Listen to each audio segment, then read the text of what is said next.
अलैकुम रहमतुल्लाहि व बरकातुहू नहमदुहु व नसल्ली अला रसूलिल करीम अम्मा बाद अऊज़ु बिल्लाहि मिनश शैतानिर रजीम बिस्मिल्लाहिर रहमानिर रहीम अक़िमिस सलाता लिज़िक्री क़ाल जल्ल शानुहु फ़िल मौज़िल आख़िर इन्नस सलाता तन्हा अनिल फ़हशाइ वल मुनकर। दोस्तों, ये पहली आयत सूरह ताहा की आयत का एक छोटा सा टुकड़ा मैंने पढ़ा है, और दूसरी आयत 21वें पारे की बिल्कुल शुरू की आखिर दूसरे नंबर की आयत है। इसमें अल्लाह रब्बुल आलमीन फरमाता है सूरह ताहा में,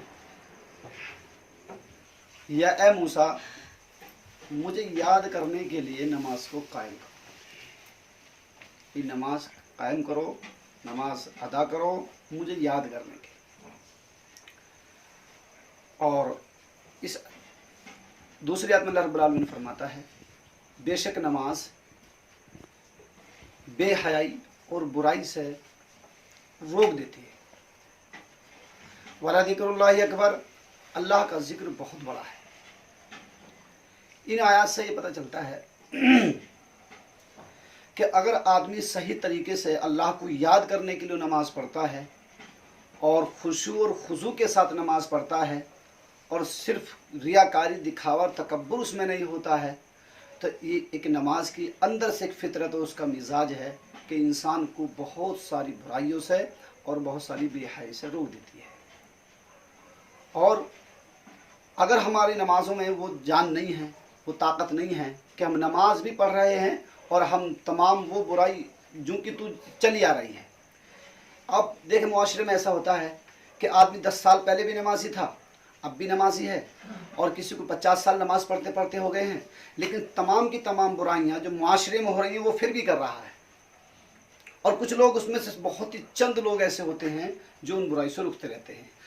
तो सबसे नमाज की कबूलियत और नमाज की अच्छाई की पहचान सिर्फ़ और सिर्फ ये है जो कुरान करीम ने कहा कि नमाजी की जो पहचान है सही की, वो ये है कि इंसान को नमाज बेहयाई और बुराई से रोक देती है। जो नमाज बुराई और बेहयाई से रोक देती है तो हमें अल्लाह का शुक्राना अदा करना चाहिए, और अगर नहीं रोक रही है तो हमें अपने अंदर झांक कर देखना चाहिए कि हम नमाज में कुछ कोताही तो नहीं कर रहे हैं, रुकू सुजूद हमारे सही तो नहीं सही हो रहे हैं कि नहीं हो रहे हैं, या हम नमाज नबी करीम सल्लल्लाहु अलैहि वसल्लम की सुन्नत के खिलाफ तो नहीं पढ़ पा रहे हैं, या हमारे दिल में किसी को दिखाना तो मकसद नहीं है।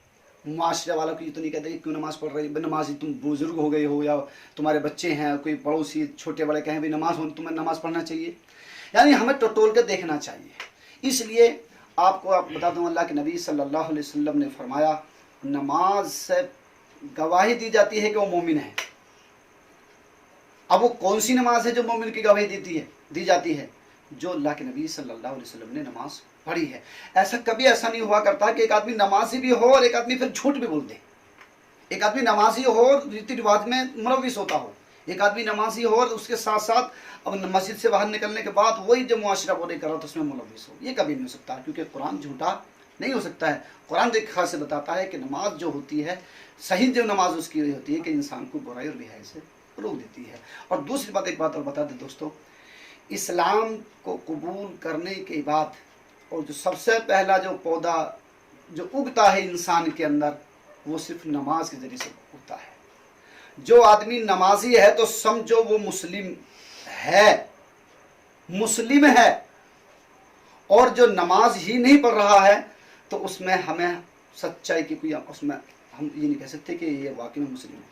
कभी वो भी अल्लाह के नबी सल्लल्लाहु अलैहि वसल्लम ज़माने में जो आदमी जमात की नमाज नहीं पढ़ा करता था उसको मुनाफिक शुमार होता था।